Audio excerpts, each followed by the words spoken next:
it'll make it easier for everybody to hear you. So if everybody can help me with that, then Wyatt, I'll turn it over to you to kick things off. Well, thank you, Andy. And Bonnie, do you have the recording going? Yes. Okay. I had asked Andy if I could maybe say a few words at the kickoff of this. But maybe before I do that, would it be useful for everybody to maybe go around the table first just for introductions so everybody knows who everybody is? And then we'll get started. Okay. And I'll start with myself. I'm Wyatt Shields. I'm the city manager. And I'm Andy Young. I'm the deputy city manager.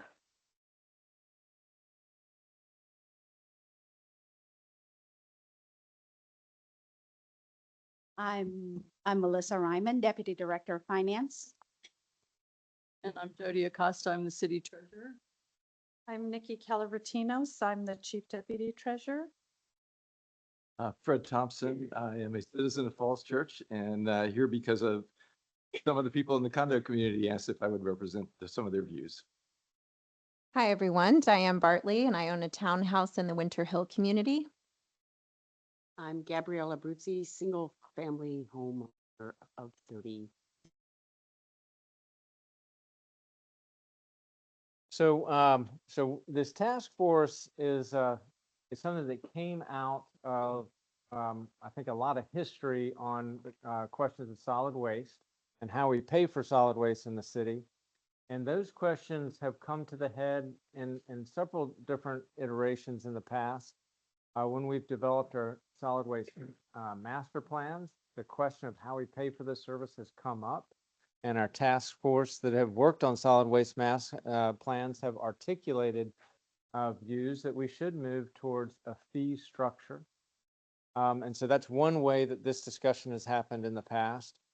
The city code also calls for the city to have a solid waste fee.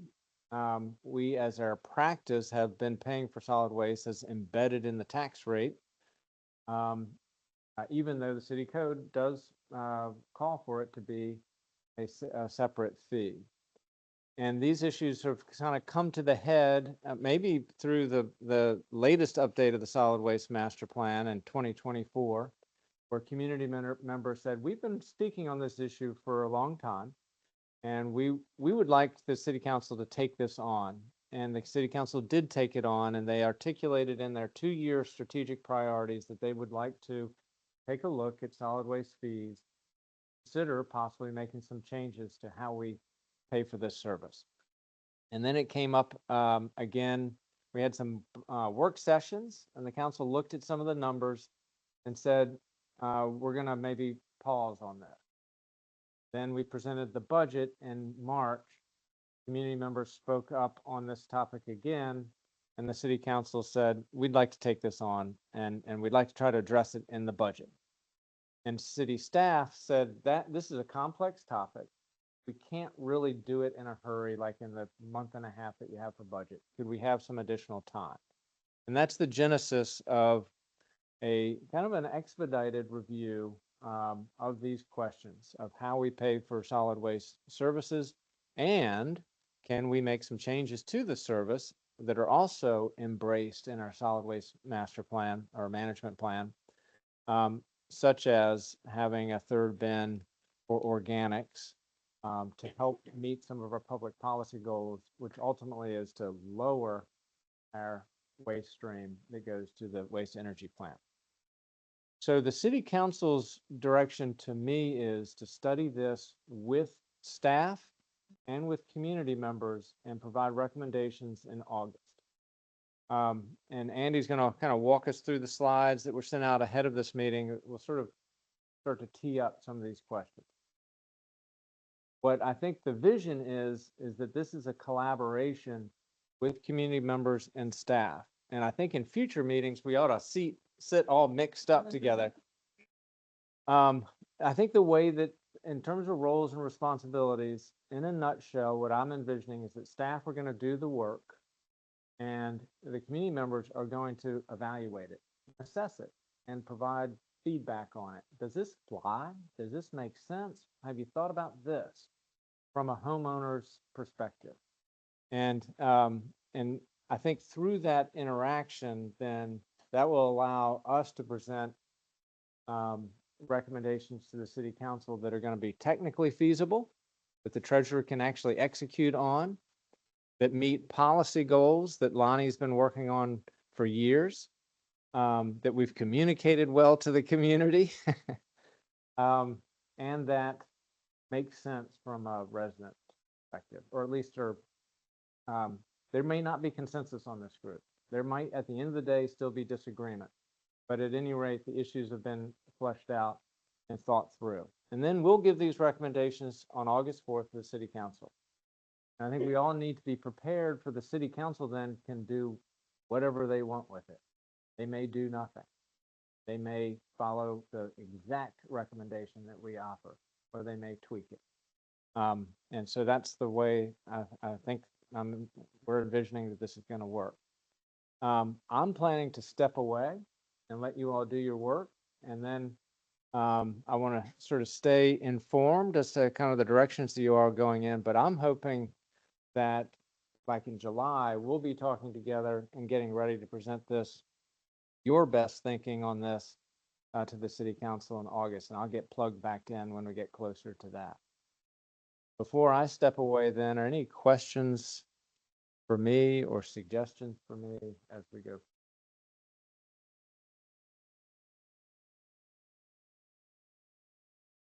Well, let me do a quick history. 2004 solid waste management plan. So that's 20 years ago. That task force, which was staff and residents, came out pretty strong for a fee as a strategic objective to move to a pay-as-you-throw system. City council received that report and said, not now.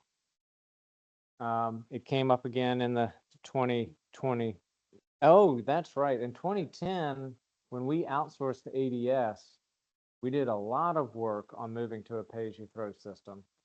And again, the city council said, not now. I mean, so in 2011, that was an era where we were raising the tax rate a lot for other reasons. And so the council was like, we're not going to do a fee on top of the tax rate. So that's kind of the context of why that didn't happen then. I think the point is, this is an issue that is not new. It hasn't just come up. It's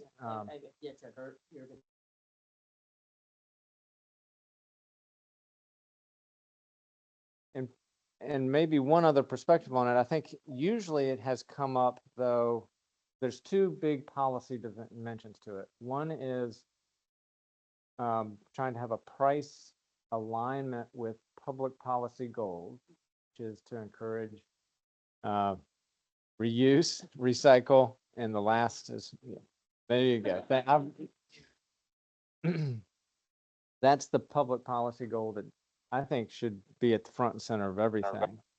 And in addition, an equity concern. There are community members that pay taxes that are kind of definitionally not eligible for the service. And that's more of a philosophical point of view, because there are many city services that are like that. But this one is kind of almost the clearest, where if you live in a certain housing type, you cannot access this service right now. And so that's an equity issue that has been raised and that the city council wants us to address.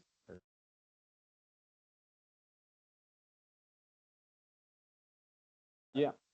Before you leave, Wyatt, one question that has been raised to me is a concern that adding a fee without a trade-off in property taxes or some other reduction is just adding another tax without telling people and making it not look like, and making it look like our tax rate is lower than it is. And I've heard that concern expressed by some folks that, you know, if we don't balance this off somehow and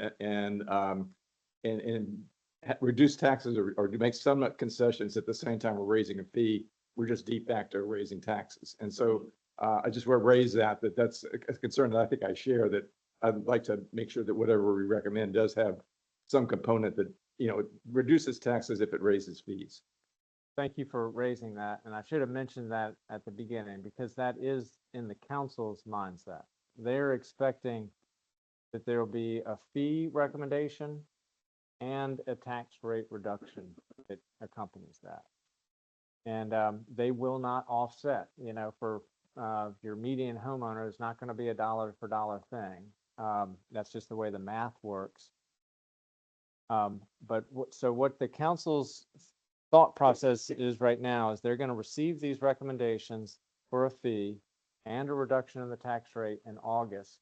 They would do first reading and second reading and have that wrapped up in an ordinance by the end of September, so that the treasurer then would be able to incorporate that into the bills that are mailed out in November and are collected and are due on December 5th. So that's the schedule. And again, the council might take this in all sorts of different directions once they get our recommendations, but that's the thought process, right? Right. And then I'll end with a big thank you. Andy, thank you for getting all the materials together for this, for all the staff support on this, and for our community members stepping up to contribute your best thinking on this as we navigate this. Thank you, Wyatt. All right, so let's dive into it. So I think we've done introductions. So we're going to go to slide 4. One of the things I wanted to touch base on real quick is we've talked about, I think we've communicated having 4 kind of different meetings to kind of work through this over the summer. So what we're proposing is to space them out kind of on the schedule as follows, right? So kind of Wednesday afternoons seems to work for everybody this time around. So we would do that 3 more times on June 25th, July 9th, and July 23rd. Does that generally sound okay to you all if we kind of try and do that on that schedule? So we'll get those dates solidified and officially on the calendar and stuff kind of after the meeting today. But that would be the goal. Should I mention a conflict? I can't make the July 23rd. I can make the rest, but Okay. obviously drive on, you know. Do we want to try and look for a different date that week? Or are you going to be gone the whole week? And we or- leave on the 22nd. So we're gone. I mean, we're around Monday, but again, no need to reschedule around me. I just wanted to mention. Okay, Yeah. we'll look at it and see what our options.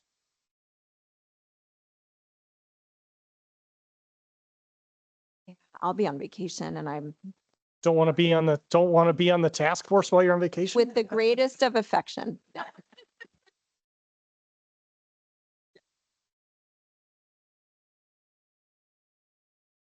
So on the July 30th, that's just, I put that on there because that's when we've got to turn in our paperwork. Yeah, we won't need you. So I think we should be okay on that one. All right. So before we go any further, you know, one of the things no, go ahead, Lonnie. Before we dive into you know, kind of the meat of things, one of the things we committed to do is have an opportunity for public comment as part of these sessions. And so we had a couple comments submitted into the city over the last several weeks. And so I'm going to turn it over to Lonnie to give a quick overview of that.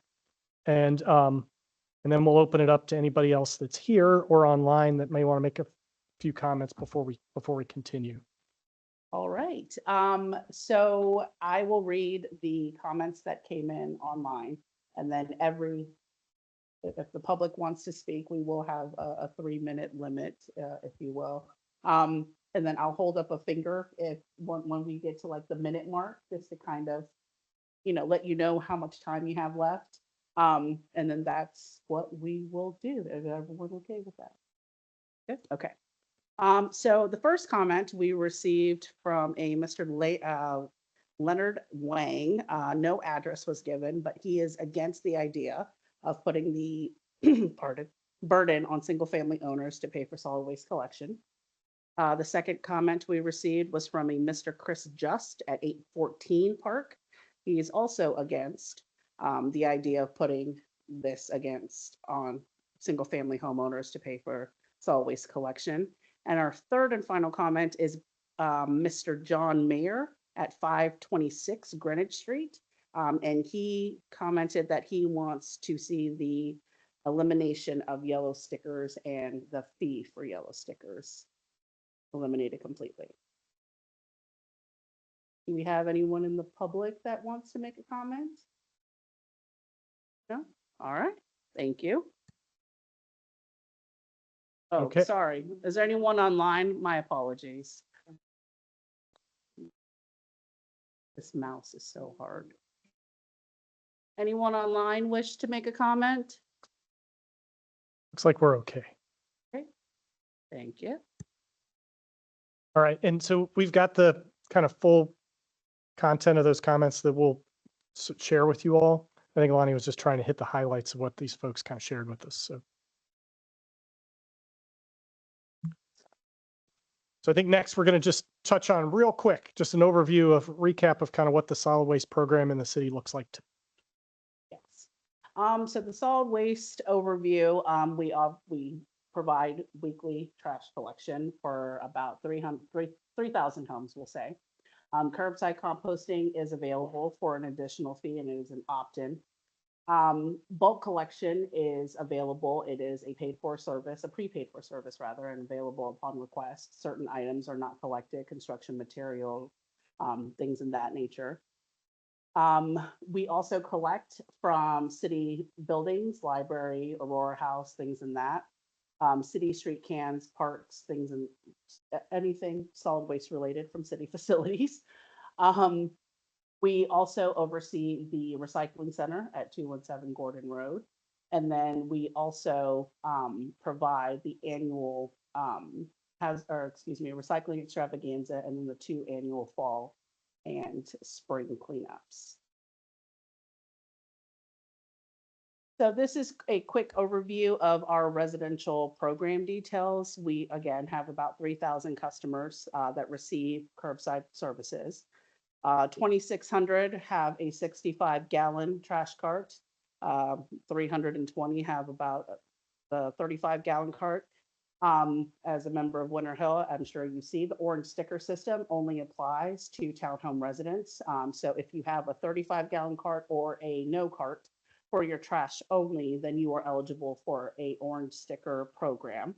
Obviously the yellow stickers are $1 a piece, and that goes on all bagged yard waste as well as excess trash that does not fit inside of your cart. And we spend about $10,000 on cart replacement. So if your cart is damaged, it got hit by a car, whatever the case is, you call us and we'll swap it out for free. Great. Thank you, Lonnie. So I think kind of when we teed up kind of our task force, there were 6 key things that we wanted to kind of try and kind of come up with some recommendations on this summer. They're not all really equal. There's really 2 of these that I think we're going to probably spend the most of our time on, but we're going to try and hit on all of them today to share with you some of the things we need to work through on them. But, you know, the first piece, it was probably the biggest piece, is the fee and the fee structure, how we determine that. We'll talk a little bit more about that in a minute. We've been asked to look at how could we provide relief to some folks. I think the key opportunity that we're trying to run down is senior relief. And so Jody and Nikki will tell us a little bit about that.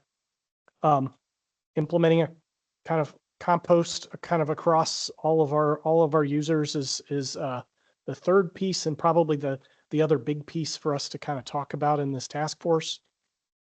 And then the last ones are more kind of along the lines of implementation, right? How are we going to bill for it? How are we going to communicate to the public? And then what kind of amendments do we need to make to the city code in order to do this? We'll want to talk with you all a little bit about those. And, you know, if you all have some suggestions and things, those are kind of supportive steps more so for the other things. And so hopefully we won't have to spend too much time on. So on the fee structures, we've talked about this internally over the last kind of month. We try to kind of hone in on what are the things we really need to decide on when it comes to a fee, right? And so we'll talk a little bit about this today, and we want to use the next meeting we have later in June to focus on the fee specifically, but what costs and services are we going to include? And, you know, and there's some costs that are straightforward of like the bill we pay for American Disposal Services. And then there's some things like staff costs and other ancillary program costs and things that are a little trickier, but we can talk about some of those today. In addition to what services and costs are we going to include? Are we just going to have a flat fee for everybody? or should we look at having different rates? You know, and talk a little bit more about that, you know, and you know, I think one of the things from a staff standpoint that you know, we're really conscious of is the program is really simple today. And the more complicated we make it, the more expensive and more difficult it is to administer. And it's just something we have to be kind of conscious of. And then if we do pick two different rates, what are those rates? How do we set what they're going to be? And we'll talk a little bit about that. So the next couple slides are repeats from the material, you know, staff showed council back in April and during the budget season. And so what we had kind of laid out then, we in the interest of simplicity, we just focused on straight up contract costs to the city. You know, and there's basically three of them. There's what we call a curbside collection fee, which is the amount of money that the city pays for the truck to stop by everybody's house. And that's the same fee to stop by your house, whether your can is full or empty.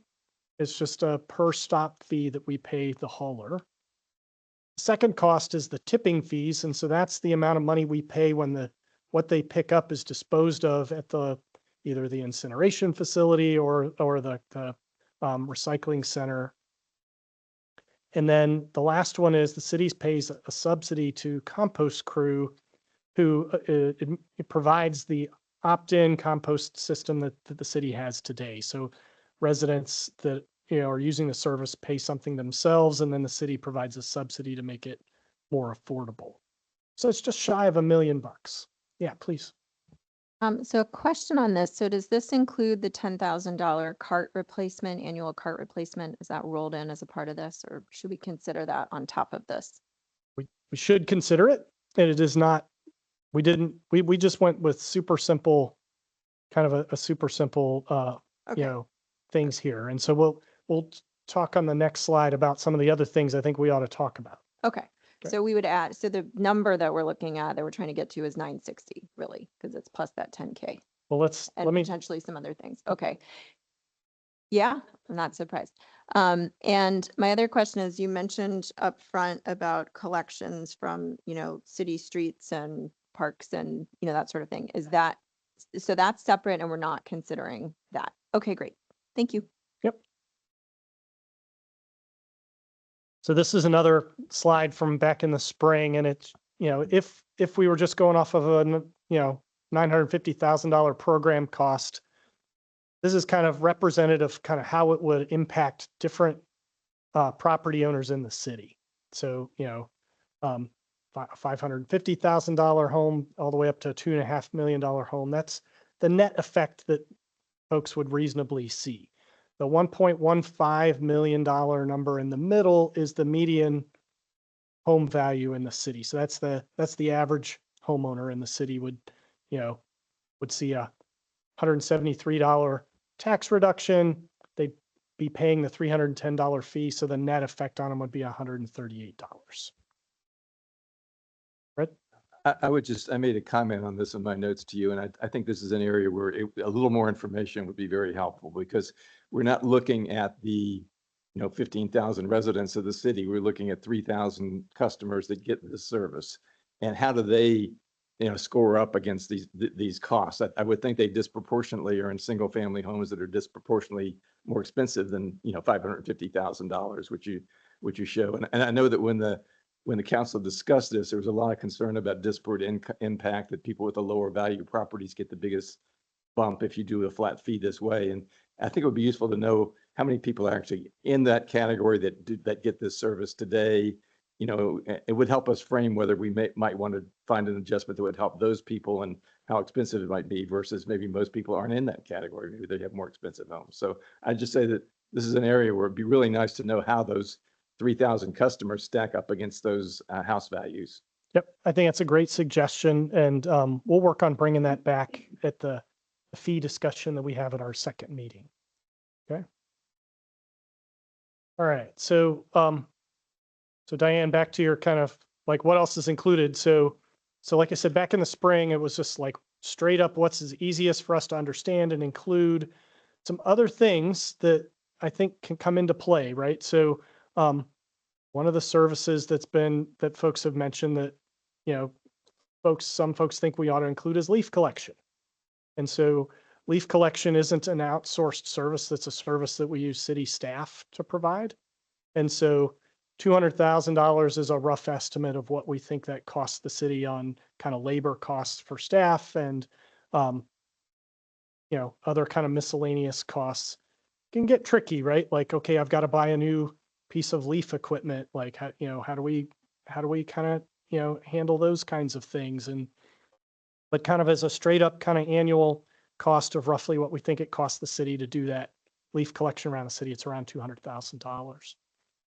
We're going to talk about implementing the third bin for organics for composting, right? And so we've done an analysis, and the, you know, added cost above what the city pays today would be around $65,000 to put that at 3,000 homes. And then the others we've put as kind of to be determined. So there's staff costs that we, you know, expend today on the program. A portion of Lonnie's time as our solid waste coordinator. I mean, you can go down the rabbit hole and be as complicated as you want, like how much of Melissa's time on kind of processing the budget. And but so that's something we can talk about. And then we put on here new administrative costs. And this gets back to my earlier point of, if we're going to make this a lot more complicated, it isn't free. And we're going to have to either set aside more staff time, which has consequences in the city, or we're going to have to pay for some additional services. And so those, I think, as we kind of talk through this over the next couple of meetings, we'll be able to hone in on maybe what those might be. So I'd be very curious, and again, stop me if I'm jumping ahead, but in other jurisdictions, like I think one of the future meetings, we're going to learn lessons learned from Arlington, who's implemented a organics bin. And I'm just curious if their solid waste costs have come down. Like, is there a minus item that might come in because more of the waste stream is shifted to organics and there's any reduction in solid waste? So I would just, again, maybe not, but I would be curious. Button does not like me. So Arlington just added the food aspect to there. So they've had a yard waste cart for quite some years now. So they just added the food organics waste aspect to that. Currently, they have roughly about 20-ish% that actually are putting in food waste into their program. It's fairly new, so they don't realistically have a lot of data that they can share with us. But you know, it's more so a behavior change, right?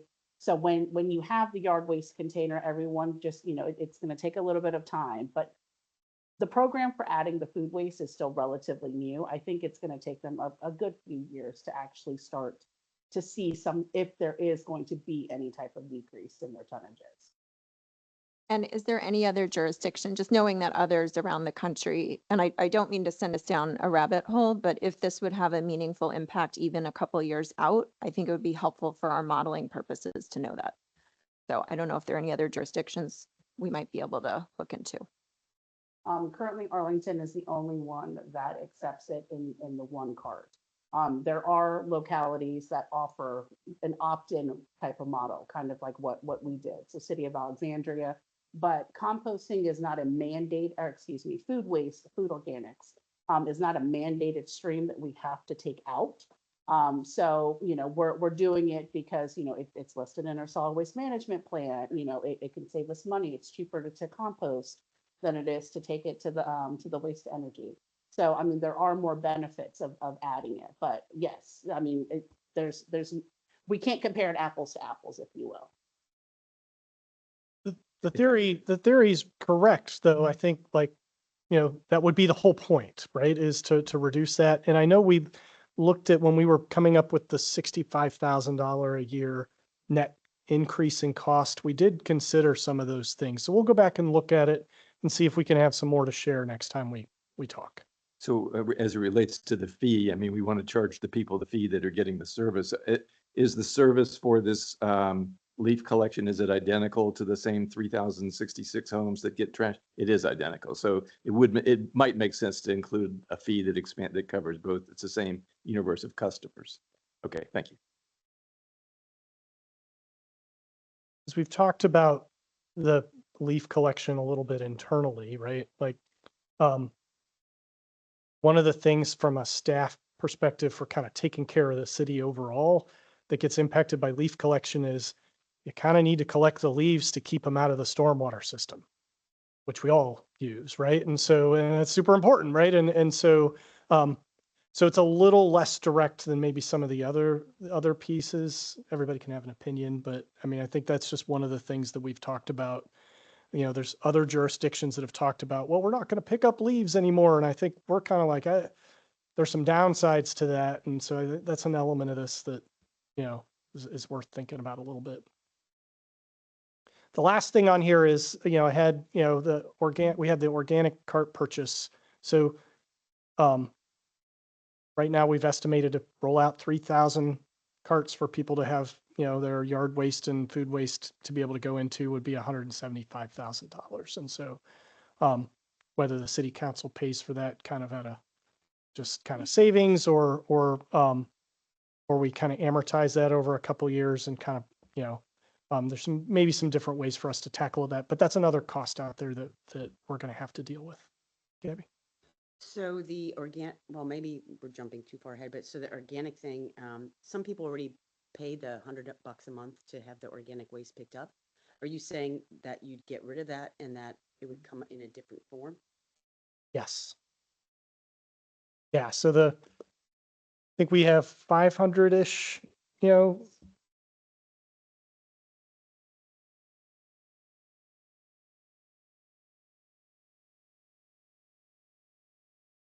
yeah. So, you know, I'll round up 600 homes today use Compost Crew. That would go away and everybody would have a third bin. Okay. So on a flat, so as we thought about a fee, you can have a flat fee where everybody pays the same thing, right? I think from that's the easiest thing to implement. You know, as we talk about it, right? Most, you know, kind of users would see a net increase in their expenses with the city.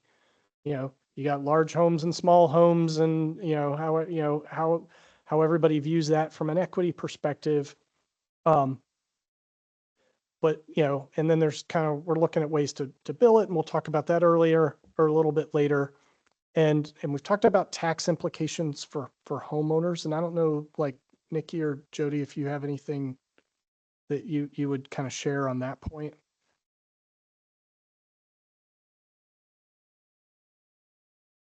Sorry. First of all, I have to apologize. My contacts are acting up. I can't see the screens, so that's why I've got my phone here. So you're talking about tax implications for implementing the solid waste fee on the bill. We were talking about billing now. Okay. It would be difficult. We already have the real estate tax. We have the stormwater fee. We have in certain areas up in the West End, in the new development up there, we have a CDA fee that we've added to the bill. So this would be the fourth thing that we would add to the real estate bill. It makes sense to add it to the real estate bill because, and this, we saw this with the stormwater fee, when it comes to collecting that fee, if people object to it, it's on your real estate bill, we would treat it the same as a real estate tax as if we were collecting the real estate tax. And so it would be treated the same as delinquent real estate tax, which means the treasurer would collect it using all the powers of collection that were granted, you know, the authority were granted by the state. And that would sort of eliminate, if someone said, I don't want to pay the fee, and we did have that with stormwater. We had a couple people come in and they say, I'm not paying the fee. But the way that the ordinance was set up when we enacted the stormwater fee was when the payments come in, it's first applied to stormwater fee and then tax. So so they would pay their tax, but part of it would go to the stormwater fee. The unpaid amount would be a tax, and we would collect that, you know, and any unpaid tax on a real estate bill constitutes a de facto lien against the property. So the person could not sell that property until that was paid. And it would be the same, I think, with the solid waste fee. We're not yet talking about ADS or the other billing options, right? So I think here the bullet that was on here was about kind of tax implications for homeowners by paying a fee instead of paying for it through their taxes. And I don't know, Melissa, did- Yeah, is I that- can speak. I can Thank speak you. to that. That would be basically, real estate taxes are deductible for income tax purposes up to a certain amount, $10,000, and that also actually includes state income taxes. So taking the fee out of your tax rate, then reduces your tax. Possible deductions get, reduced also. The solid waste fee is not deductible for income tax purposes. So that's what that is talking about. And just a quick comment. So Andy, I think you had commented that most people would see their cost go up, but to Fred's point, I don't think we know, right? We don't know which people fall in which of those bands. So I think it would just be, I know you're going to loop back and look into that, but it'll be really helpful to understand, like, it's 20% here, 20% are down, 50%, Sure. Yeah. Can you, We can- do we me a can favor and look go at back that. to that slide that has the different home values on it? Oh, yeah. Well, so we'll dig up some additional information to show what that kind of curve of, different groups are. So the 1.15 million is in the middle. So most of the folks are so half the folks are going to be above that number and half are going to be below that number. Now, what that profile looks like, that is some helpful information that we'll try and bring back to you, but that's why we put 1.15 on the chart. But is 1.15 million the midway point for those 3,066 customers, or is that the midway point for the city? I believe. I think it's probably. We'll double check, but I believe that was a midway point for All property. condos, Yeah. townhomes, and I but think it we'll probably double includes- check. Right, that's why I think it's distorting when you're looking at, we're just looking at a fee that would apply to the people that, get the service. And those are not, I don't think those are arrayed that way. I think they're mostly I imagine the midpoint is considerably above $1 million. My guess would be. And then also when you look at what's deductible, your question about your tax payment becoming less deductible. Well, if you're paying over $10,000 in taxes, it's not deductible anyway. So again, if you look at houses over like 1.2 million, they don't have it. They're not going to be able to, this Correct. fee is going to make no difference to them. So it would be useful to know, as I said, how it really relies against this customer base, and that could or may not be an issue in terms of the taxability. Great comments. Yes, thank you. Andy, just looking at this, and forgive me for my No, go ahead. lack of knowledge, but you're saying a property valued house of 2.5 million is basically going to be owed $65 if this goes through, just based off, they get a reduction in their real estate, and then the solid waste fee is only $310. So is that what that? So the net effect for somebody that has a $2.5 million home is that their costs will go down. So the more expensive the home, the less they end up paying. That doesn't seem very. That's part of the challenge with this, right? So They're paying the identical amount. right. I understand that, Right. but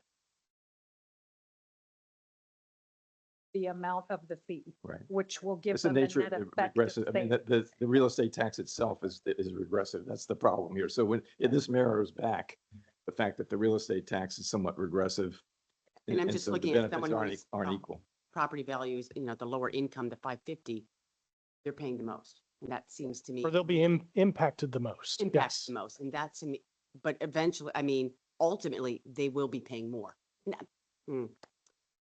It will affect them in a greater sense than, and Correct. that seems something we need to look into. Yeah, I think it would be useful to know what flexibility we have to address that, because I think that is a concern a lot of people have, that, it will have uneven results. So what flexibility does the city have in terms of constructing rates that, balance that out more?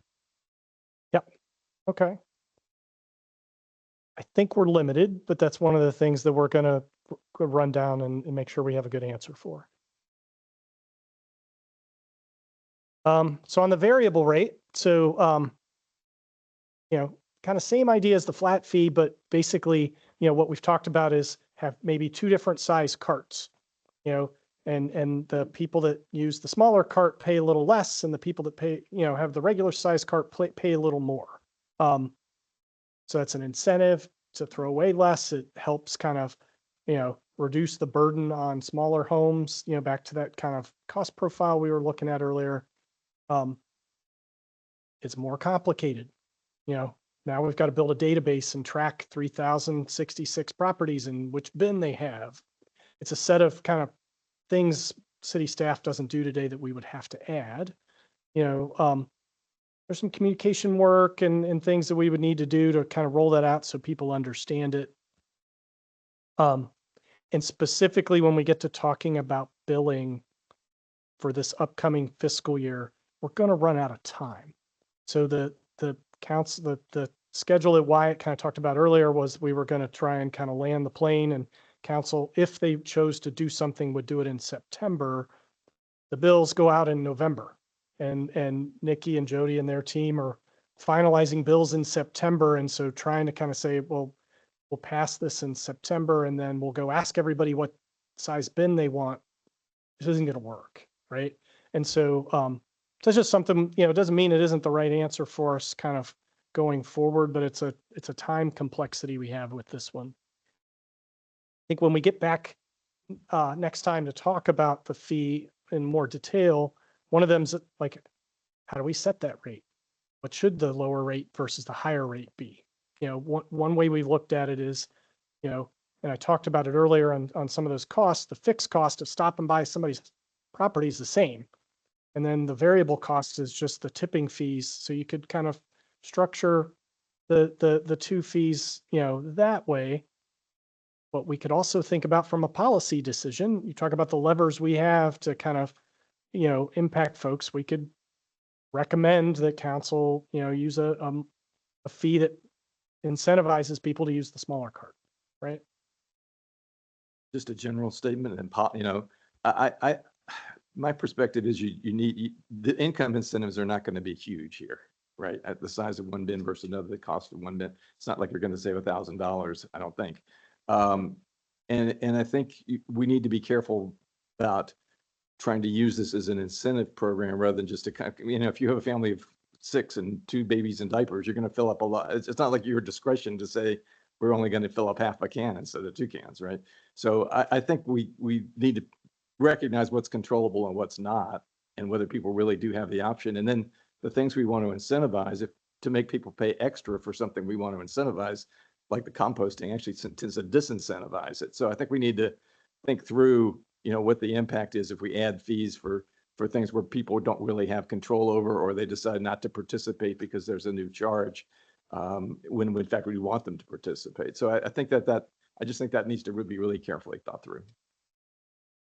So Fred, I think that's a really good point, and I just wanted to share from personal experience. We're a family of 4 in a townhouse. We're one of the few that have the 35-gallon cart. We do use the extra stickers. It's worked really well. We focus on keeping our trash profile down as much as possible, and we actually are one of the 20% that compost as well. Hence my questions about, we've seen a big reduction in our waste stream, which is why we can do the 35-gallon cart. So again, great points. I just wanted to mention from my own experience that it is possible to live a little smaller.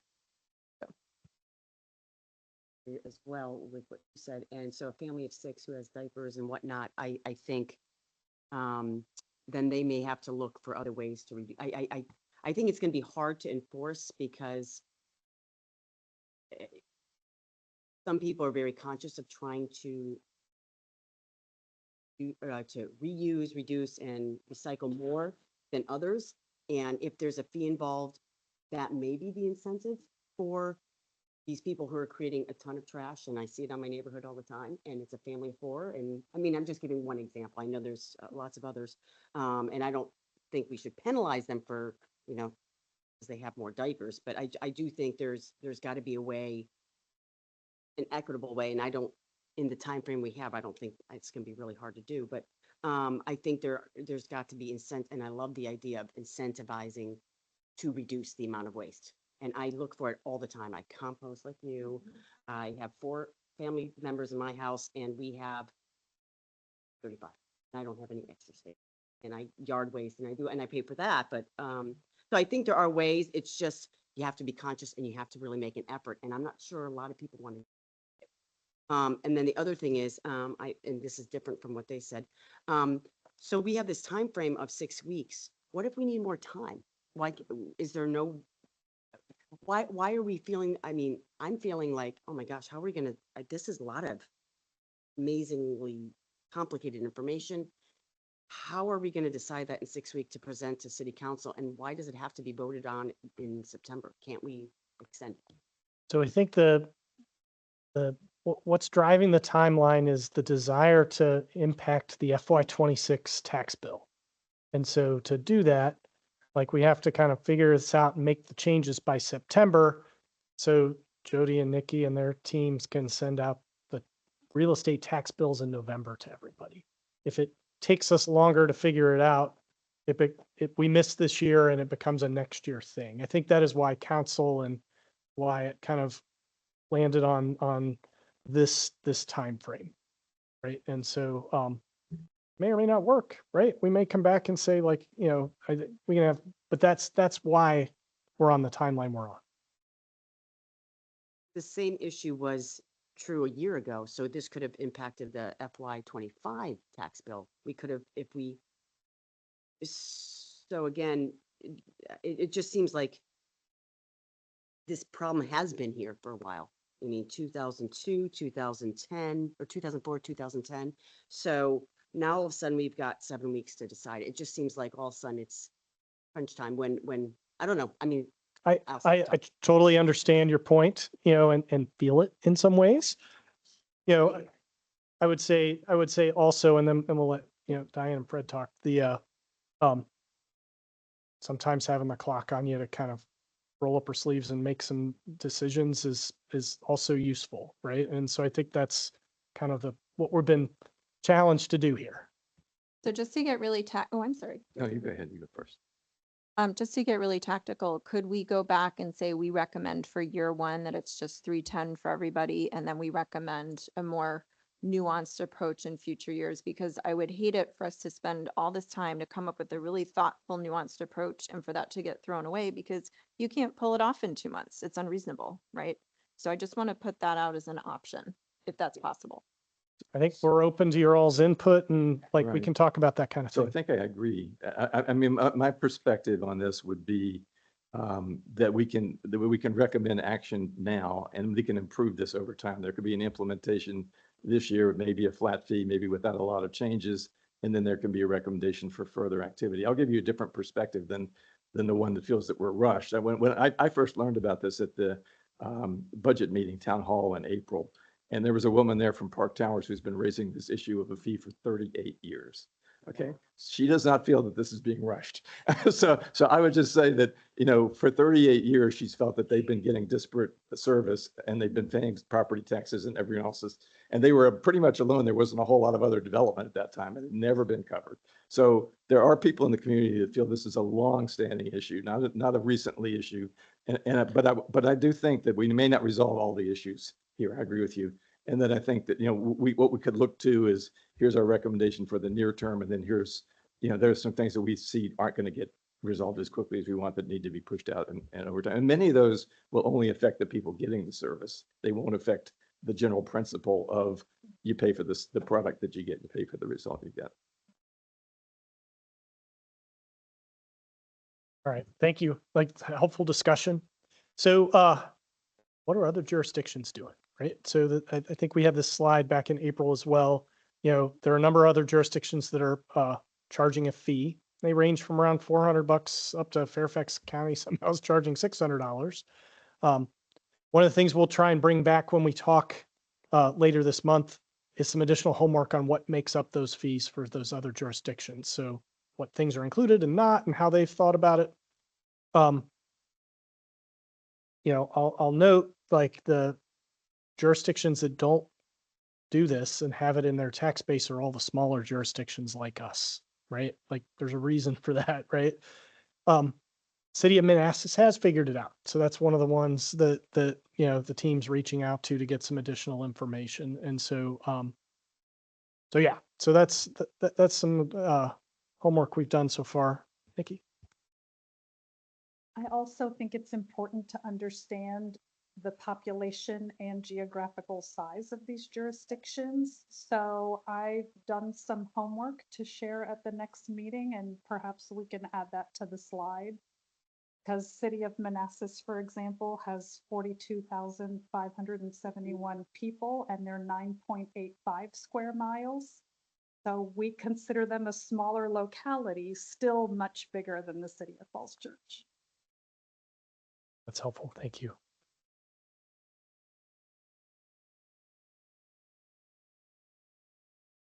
So more to come on that, but that's an angle that we're trying to kind of include. So I'll turn it over to our treasurer's team to talk a little bit about, the homework we're trying to do on senior relief. Yes, so we currently have a relief program for elderly and disabled residents. They have to be either 65 years or older to qualify or totally and permanently disabled.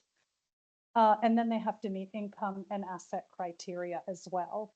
So I think a couple of the questions for the group to consider is, one, can we model this program and offer relief for existing program participants? For example, if they're 65 years old and their income is $30,000 a year and they get 100% relief, could we model that and give them 100% relief on the solid waste fee?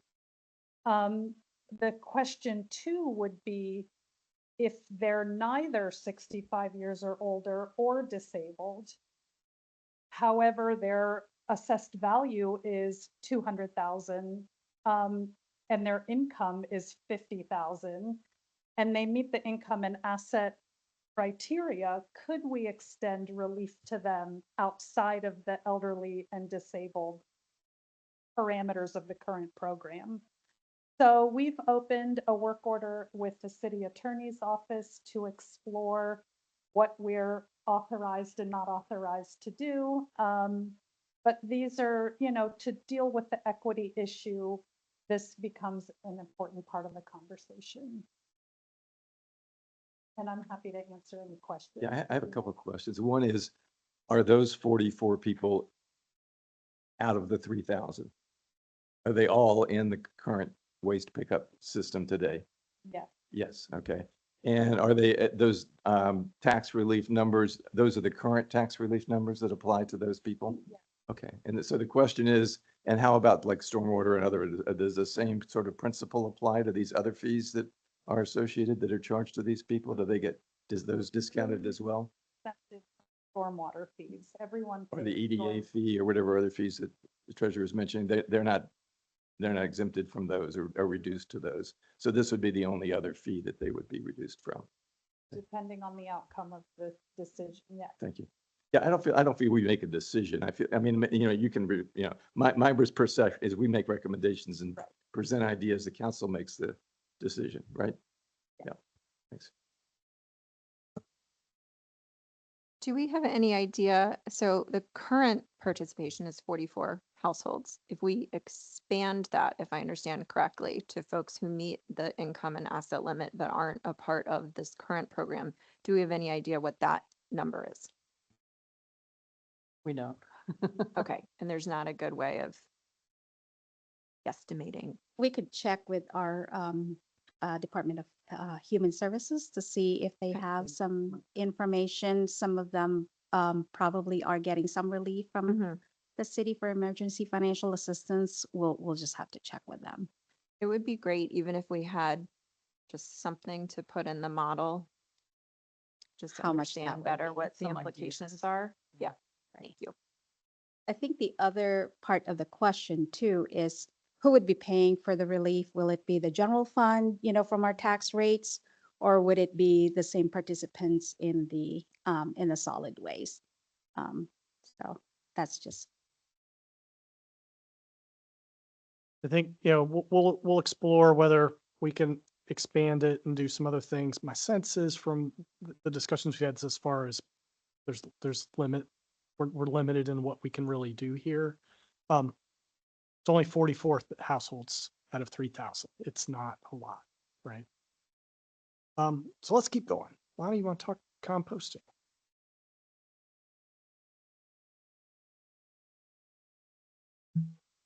Sorry, mouse is very. Um, so the third organics cart, I mean, as we kind of mentioned before, our expected outcomes is obviously waste reduction, right? Waste reduction is our main driver for this program. Another thing for two current curbside customers, that would essentially reduce your rate from $96 to about $22. And that, I mean, these are estimated numbers. This helps the city. I mean, with our solid waste management plan, close to zero waste for the organic stream, and then carbon emissions. And the drop-off program behind City Hall will remain for all multifamily and commercial entities that still want to participate in that program. So the key decisions. Should this program be opt-in, or should we just roll it out to all customers? If this was opt-in, as Andy mentioned earlier, with that variable rate versus the flat fee, this will essentially just be as hard. If we were to kind of make this an opt-in instead of just rolling it out as a standard package of you get trash, recycling, organics. Costs will be distributed, as I mentioned, the $22 kind of all year round. Brown bags and sticker requirements.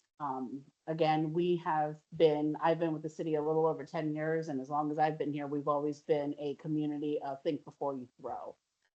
So this essentially kind of aligns us with that. You know, as you both mentioned, you guys are really thoughtful of just waste diversion as a whole. So I feel as though, excuse me, let me just go through the points. Discuss the possible downsides of us keeping this program in place. Obviously being Tree USA for multiple years in a row, that we just tend to produce more yard waste between leaves and storms and branches and such.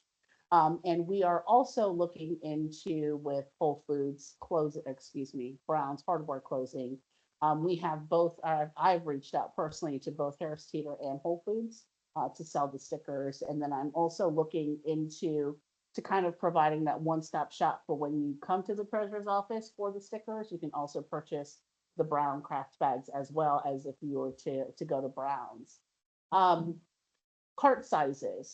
So currently through Compost Crew, they offer the 5, 7 gallon and then the 14.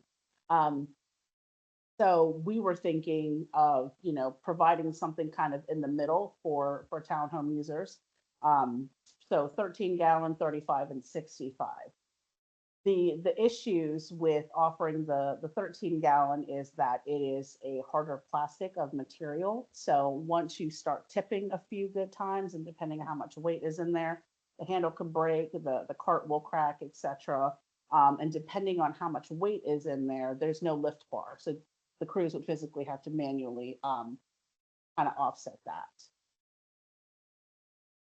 Oh, and then so the July 9th meeting is when we are slotted to talk all about organics. It's going to be a fun meeting.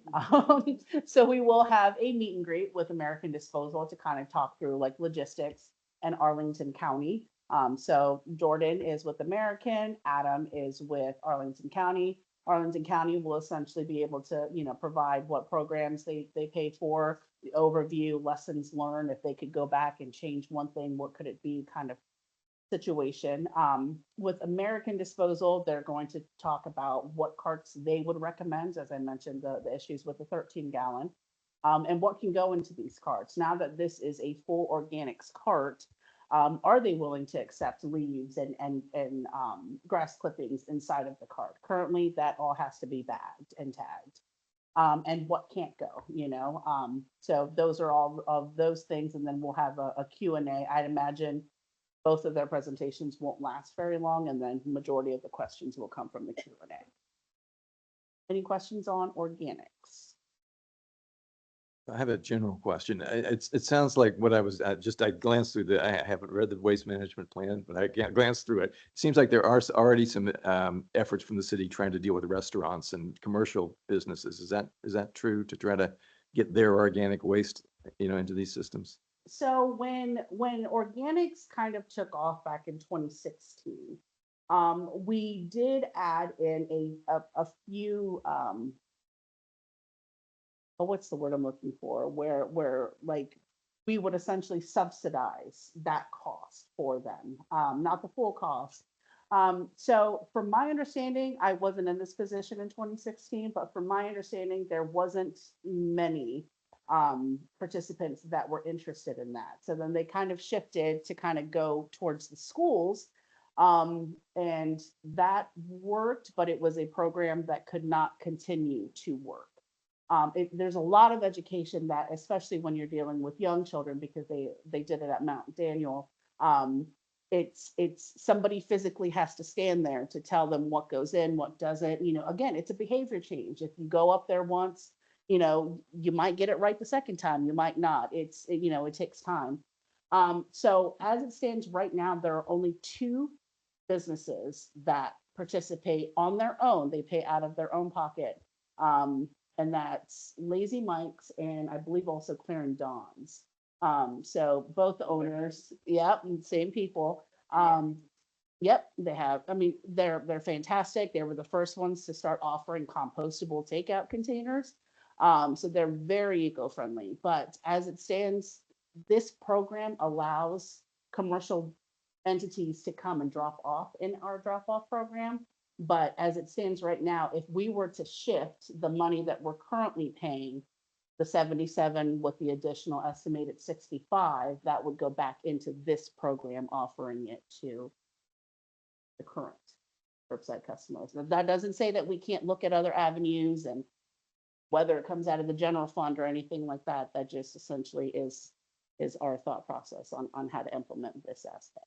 Does that answer your question? Yeah, I think, you know, restaurants have grown up in the community in the last 8 or 10 years and grocery stores, and there's got to be a lot more compostable waste out there than there was, you know, 10 years Whole ago. Foods composts. They have a huge. Okay, they do. Okay, well, that's good. Yeah. That's good. Mm-hmm. Yep.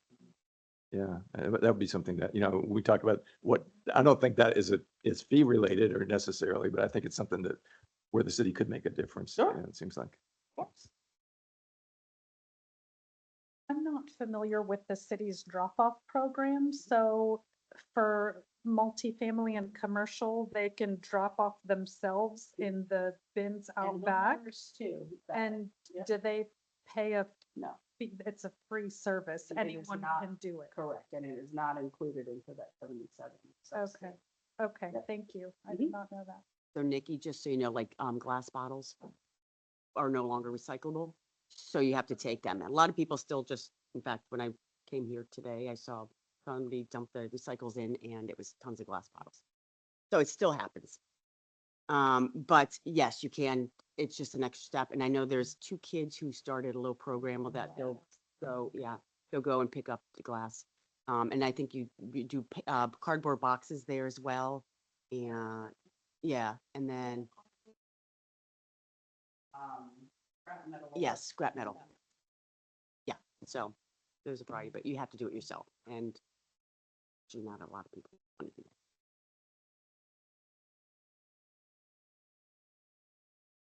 Thank you, Lonnie. So I'll turn it back over to Jody and Nikki to talk billing. Okay. We already talked about this a little bit, so. Yeah, we did. Sorry about that. This is where I thought we were. I was like, wait, he's skipping ahead to billing already? I caught her like, Apologize for sorry. that. No, it's okay. We did talk about it a little bit about how we would envision it would be, and I think council would want to bill on the real estate bill. There is an option that we could bill through the our Fairfax water bill. We've reached out to them. Lonnie's reached out to them. I still don't think we've heard back from them, have we? About like how much that would cost and how that would look. And we could also bill directly through our solid waste provider, ADS. Again, don't know how much that would cost, or they haven't responded back yet either, have they? I don't think they want to do it. I think that's why they're not, that's why they're not responding. But anyway, it would make sense probably to put it on the real estate bill. It's going to be, it won't be cheap and it's going to be complicated. Let's put it that way. The system that we have right now has room on our tax bills for 4 things. The real estate taxes is one, stormwater is another, CDA fees is number 3. So this if we add solid waste, that would be the fourth thing. So the bills would be full at that point. We can't add anything else. The estimated cost, we've already spoken with our the service provider, our ERP is enterprise system is, we call it Munis. They're now calling it EERP, enterprise ERP. But we've talked to them already. We've already got a work ticket in with them to do an enhancement request so that we can add this to the bills. And we think that's going to be about $15,000. When we did it for stormwater, it was about $10,000. And I think it's going to be a pretty similar process, but of course, costs have gone up a lot since then. We would like to start testing. So even once we get the enhancement request back from the software people, we'll still have to go through a lot of testing, right, to make sure that the process they've given us works, and we would need time to do that. We would like to test our first import file no later than August 1. When we first started talking about solid waste, we thought the council would vote on it in August, but now it's September. So now we're getting really tight with that billing timeline. We would like to import the final file with no bugs or anything on September 15th, but I don't know if that's possible if you're saying they're going to not vote on it until the end of September. No, I think we're on a timeline that'll support that. I think Okay. it's if we're gonna make it a variable and then we get to ask everybody like which size bin you want. And I think that's where we run into trouble. Like, I think the council second reading, should they choose to do something, would be on September 8th. Okay. And then if Then good. it's Okay. straightforward, then Right. like, And yeah, we'd be ready to we can go. do September 15th. We can figure that out. If we just run out of time to like, gather information and input at that point. That's the big thing, That's the yeah, is getting that complicated input back from citizens. Anyway, it's doable. It's a heavy lift for our office. We are a small office, but finance has said they'd help out. And if we meet these timelines, we can get it done. And our software developer is telling us they can get it done. So the variable rate would, if we decided to go with that, that's when it gets a lot more complicated. If we just have one flat fee, that's pretty simple, I think, for them to implement. But the variable rate, like who's going to keep that database on the variable rate? And how often is that going to change? And, it opens up a lot of other questions that we just don't know the answer to yet. So, so that's about it for billing. So do we have any questions on that? Question about let's just pretend it's simple for the moment and it costs about $15,000. Does that go into the other chart where this gets added to the cost to implement the program and it gets, 950, which is 960, which is this plus 15 also? It's not in there currently, but But would we we may- add it there? we could, I think look at Andy. part of Yeah. the cost thing, for us to figure out is, which costs are going to happen every year, Mm-hmm. and then which are those kind of one-time costs and how do we handle one-time costs, right? Like, we don't want everybody's bill jumping around every year because we had to buy a piece of equipment or we had to spend 15 grand on this. There's different ways to do it and how much time and energy do we want to spend on it if it's 15 grand and the council just wants to appropriate that to be able to implement this, then we could do that, right? Okay. Because this isn't a cost. $15,000 wouldn't be a cost that happened again next year. It's just the one-time Right. cost to upgrade the system. Exactly. It's not every That's year, correct. it's a one-time. That's correct. Yeah. Correct. Yeah, I think the general principle should be that the costs associated with this specific community of people getting services should be what we try to recover. Now, yes, there may be more costs one year or the next. We may be like, this is what it's based on this year, and that's why we're charging X rate. Next year, we changed that because we've discovered things that we thought were less expensive, or we don't have to do things that we did the prior year. Maybe the rate is less expensive or more expensive the following year. Maybe people make changes in what they require in terms of their usage, and then that drives down the cost for the whole program, which would drive down the rate. So it seems to me we're always going to be like a little behind, but that in principle we should actually just try to recover what the program costs. And this is a cost of this year, but it is a cost only related to this program. So my view would be, in general, we should try to recover it as part of this coming year's fee. I have a question in terms of that initial 15,000. Can it be absorbed by the surplus from all the new development and all the new, I mean, from my understanding, there's been quite a bit of money that the government has gotten back through all this mixed use stuff everywhere. Is there any possibility of using some of that surplus to address this 15,000? I don't know if this is a minute point, but So I'm it's, curious, as it's- opposed to taking it again from, yeah, I would say in the grand scheme of things, it's a smaller number for us to worry about. I think, the development, additional taxes and things that we're collecting is kind of all rolled into the city budget process already. City council will consider a budget amendment in the fall to use potential surpluses from the end of the fiscal year work that's about to end. And so, reality is we got to spend this $15,000 before decisions are made on this program, right? And they're moving on it now, like for us to have a chance Yeah. to do things. This is just a And decision it for- also includes the CDA fees. yeah. So, Yeah. So I guess I wouldn't probably get hung up on this specific line item so much, right? Like, I think it's a good principle discussion. I think that Fred was talking about, and some direction from you all on kind of how you want staff, you think staff ought to be thinking about this. And then our charge is to figure out how to make that as easy as possible to deal with, right? Melissa? Yeah, I do also just want to point out the third organic spin, if we were to implement that is a bigger one-time cost. And like Andy said, there's ways that we could potentially, pay for those. We included in the fee, but we can amortize it over, 4 or 5 years, depending on how much that rate, we want to assess the end users finally, but there are ways that you can make that happen. Leaf collection, we got to buy trucks sometime and replace that. So those are the things that we would need to kind of bake in if we were to include leaf collection into the basket of things we want to recover.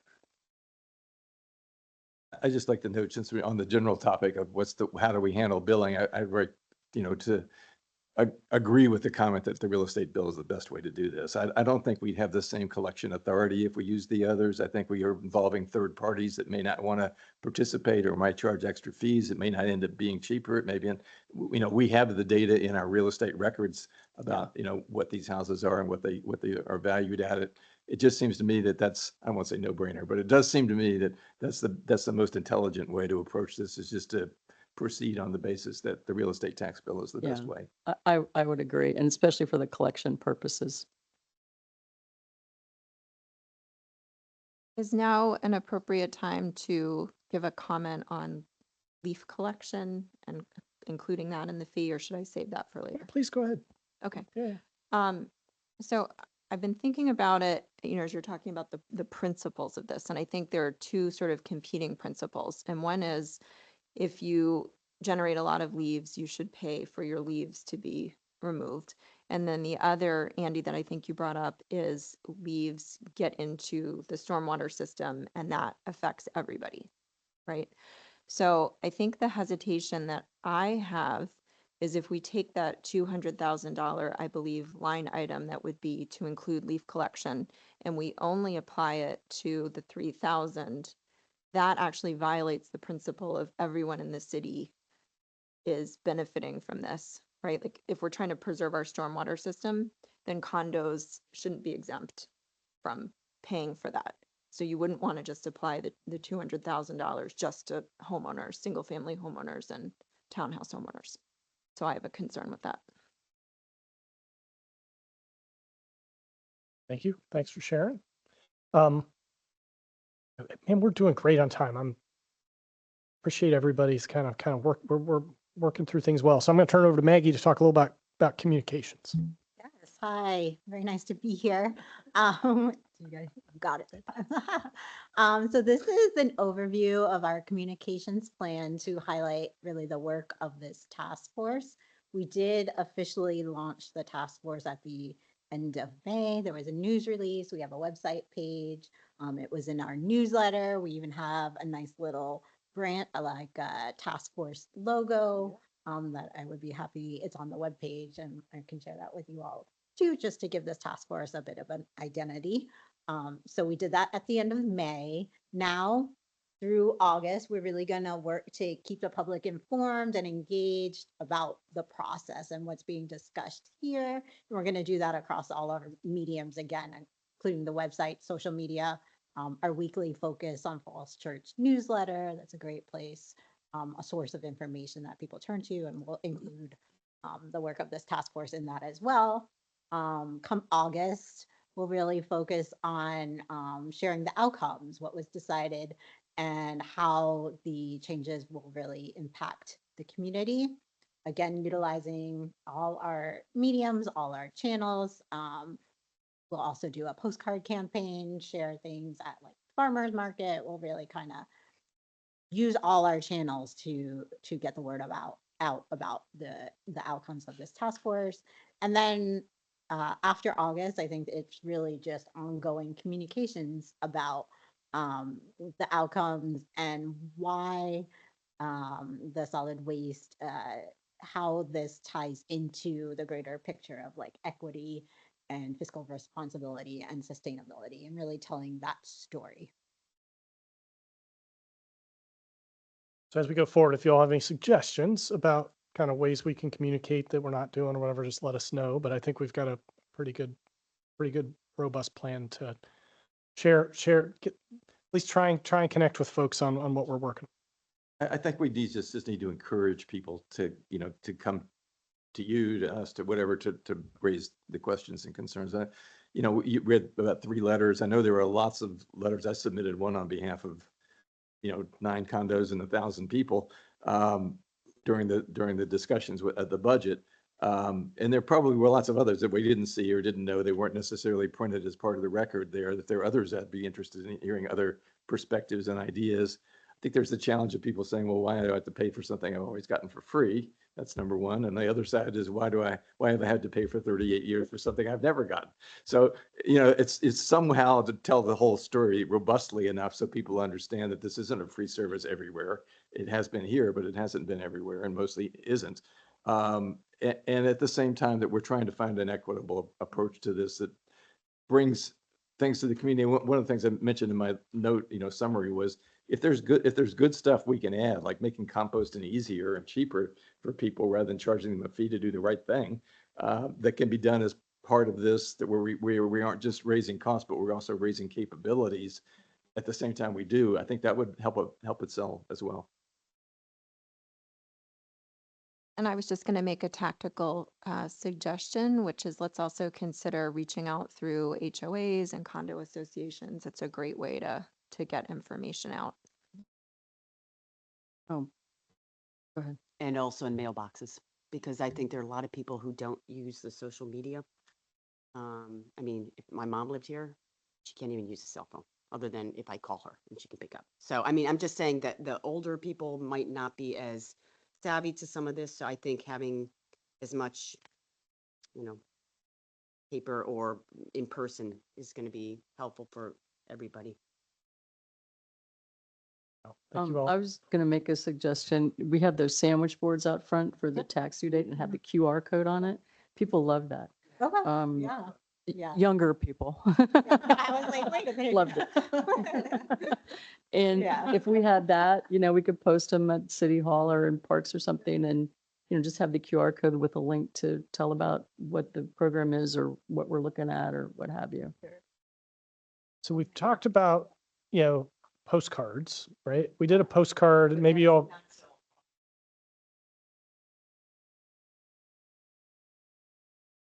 Right. No, you're fine. I don't know, like I said, when I talked to a couple of my neighbors, they're like, what are you talking about? They had no idea of any of this fee change. So that's what I'm saying is maybe having some things put, like I know when garbage is not going to be collected next week and they put a little note on it, that's great. It's right in my garbage can. I know, okay, I don't put it out on Wednesday, I'll put it on Thursday or whatever. I don't know if I'd necessarily know that if I had to go online to look for that. So, for people who don't know what's going on, it might be, but it might be too much work, more work than it's worth. So we'll take it back and think about what we might be able to do. So we did postcards for the accessory dwelling unit conversation, changes that council adopted back in the spring. They're about $1 a piece. And so $3,000 to do the single family homes. If we were going to do all the condos in the city, you start to, it's $5,000-$10,000, right? And so, that timing are considerations, but it's a great point, right? That not everybody reads the focus and, the city social media posts. And so we'll continue looking for ways to spread the word. Well, in the condo, do they have, boards or like a community board? I mean, if you posted something there that you'd reach. Sorry. One of the first things that we did as a couple when we moved in is say there should be a board here because there wasn't a board for the first 10 years. Yes. So the answer is it depends. My wife's first project in the condo.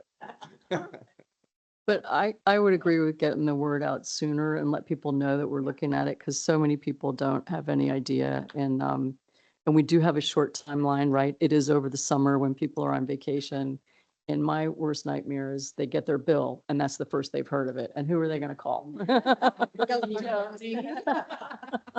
Yeah. All right.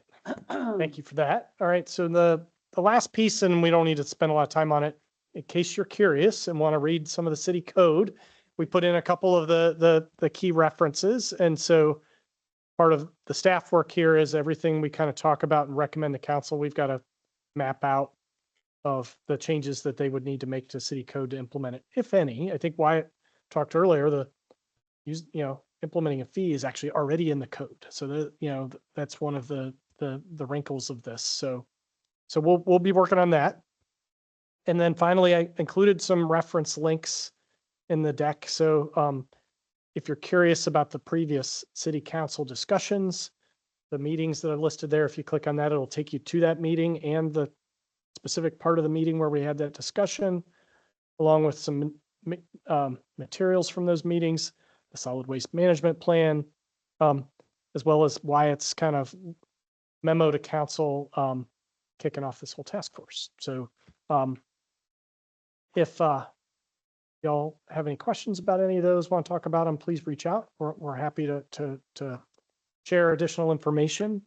Any last thoughts or questions that we didn't cover that y'all expected us to, or that you wanted to share today before we wrap up? Nikki, do you have a thought? To Gabby's point about getting the word out and controlling costs and everything, can we have the Falls Church News Press write an article or take out an ad or publish the press release? I don't know. I think that That's used to older be where I got people- my right. but now it's not delivered anymore. So now I have to go find it. And so I pick it up once every couple weeks. Okay. So that I immediately thought, oh, if it's in the paper front Right. page, everybody's going to see it because even if you don't read it, you take it out of the sleeve to compost it, hopefully, or recycle it, and you see the front page. But I don't know if people would see that. No. Yeah, I would think that I mean, it wouldn't hurt. as part of the communication plan, maybe not now, but as we come up with ideas and get close to some consensus about what we're recommending, that would be a way to get, I'd like to, one thing that concerns me is we make a recommendation to the council that no one's ever seen before, right? And so when do you comment on it? When do you hear about it? When do you share your thoughts or concerns or discuss it or try to understand why something's happening? And, we're both that group and also we're the group producing the request. And so it seems like we should have some way to spread the word a little broader before our group, shuts up shop. And I think of it as when they built the new high school, all the information sessions, all the, general, they had so many and the news was everywhere. So there was, unless you were, like living under a rock, there was no way you could avoid knowing you could go to some meeting somewhere and get yourself, get caught up. And I'm not feeling the same with this. And again, the time constraint, it's not a building a high school, but it is, pretty impactful for the city. So and please don't think I'm criticizing. I'm just trying to come up with more ideas to get people out because I know my neighbors had heard none of this. So that's all. So I think on the point of like, how do we land on some points of this before the end so that those can be socialized? I think let's revisit that a little more when we meet next time. I think the things we talk about next time are kind of the key, right? And the composting session we'll have on July 9th with Arlington and ADS, and and we can talk about some of the details of the program. I think it'll be more kind of educational and kind of thinking about implementation details. I mean, you all could kind of look at this and say we shouldn't do it. My sense is from the discussion today, you probably aren't going to tell us that, but I think we'll have a better. Well, one thing I would say, just in our community, just if you give people the tools, they usually want, I understand there are people that abuse whatever and want to throw all their trash on the street, but we have a community that by and large doesn't want to do that, and they feel that we've been trying to get them not to put glass into the recycling container. That's been a war. I mean, it's like, well, we want to help save the planet, we want to keep doing glass. It's like, no, we're going to pay extra for that. It doesn't help. So it's harder to turn people off than it is to turn them on. What I found is, and that if you can give them the tools, and particularly you don't make the tools extra expensive, a lot of people will embrace it. They really will embrace it. They will really see an opportunity to do something good, and they want to be part of doing something good. That's been the community I live in, I think. So I think let's revisit that specific point when we meet next time, because I think if we can land the plane, but get to a point on the fee discussion where we're kind of coalescing around something, I think that's the meat of it. And then we can talk about a way to socialize those details kind of after our next meeting. And then that maybe spurs some community input through the month of July. Okay. Any last thoughts? Anybody from the team? I have one more question, sorry. So my understanding is that certain population, the condos and the townhouses are paying twice for the trash. Is that why this whole thing coming up to have us pay for trash is because some people are being charged double? Is that? So that's not, yes, that statement has been made. That statement's not entirely accurate. Yeah, So what it is people who are not covered by the city system, which is all condos, basically, apartment buildings, and many townhouses. My son lives in a townhouse, and along with the same community Lori Silverman's in, who's on the school board, that is part Falls Church, part Fairfax. Some of it fronts on Falls Church Road, some of it doesn't. They don't get their trash picked up. So all of these other units outside of the 3,000 people, we have to have separate contracts to pay for trash. So we already pay for trash that way. We also pay into the general fund of taxes, and that general fund is being used to pay for the 3,000 people who do get city service. Well, can't we just pick up under that? Well, see, that has been one suggestion, and I think it's not workable. The problem is, first of all, the demands are different. For our group, we have 3-day trash pickup. We have some commercial in there as well as residential. And so it's a different environment, and it's, so it's not necessarily easy. Some of the townhouses, they have to go onto private roads. The city doesn't want to drive onto private roads and face the liability of going onto private property. Other townhouses, which are also private roads, are able to roll all of their trash cans out to the street and have them picked up by the city. Others aren't. So it's really kind of a mishmash the way this is. It's just sort of evolved. I mean, you speak better to it than I will, but it seems to me it's just sort of evolved over time. It's pretty unequal. And even though it's not literally true that people pay for it twice, they do pay for it through contracts, and then they do pay for city services that are used only for a community that they can't be a part of. Yeah, and I think, and we got pressed by council back in the fall, and again, I think of the spring on, well, why can't you just add the condos? And I think as Fred's saying, I would say every condo, apartment building, townhouse development in the city, they're all different. And so right now, we've got a common service that we provide that's the same for everybody. And then, you know, commercial businesses mixed in some cases, 3 times a week for this building and 4 times a week for that building and only once a week for this other building. And it's unwieldy. You know, I think for us, you know, it gets us into a line of business that we're not really doing. It probably costs more than what, you know, the different properties are paying today. And so, so that's kind of where we've gotten to what we're talking about now.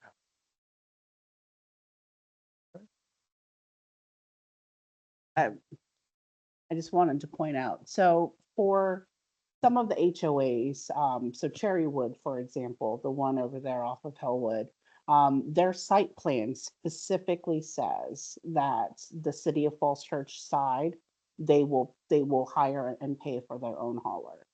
Fairfax County side, Fairfax County agreed to collect from them. However, Fairfax County is not, I mean, they're not collecting from them. So there are like weird nuances, right? So I just wanted to bring up that point that not every building, not every HOA, not every townhome community is all built the same. There are, you know, stipulations that were placed into the site plan that does carry with the land. So for Cherrywood, for example, like they realistically don't have a choice. They have to hire their own hauler. They have to pay for that separately. That was a decision that was made when they initially brought that plan to the city. And that was what was agreed upon by whomever back in the 70s. So.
And with all these new developments like the, by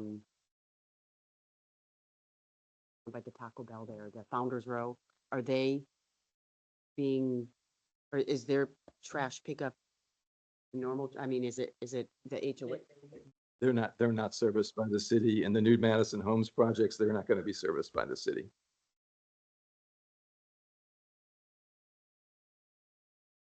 Sorry, it's not on.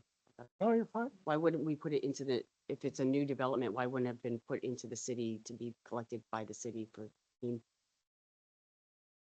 So, I mean, I think on the large buildings, it's just a different animal, right? It's a, you know, their requirements are completely different than what the city provides. And we, I think, pretty consistently stayed out of that business. The townhomes, I can speak less to, but that was the plan that was agreed upon for the city for them to build the townhomes. So. But not all townhomes, because we do get city collection. So again, it's a mishmash. Yep. Yep. So I think that brings us to the conclusion today. I really appreciate you all being here and dedicating your time to helping us with this summer.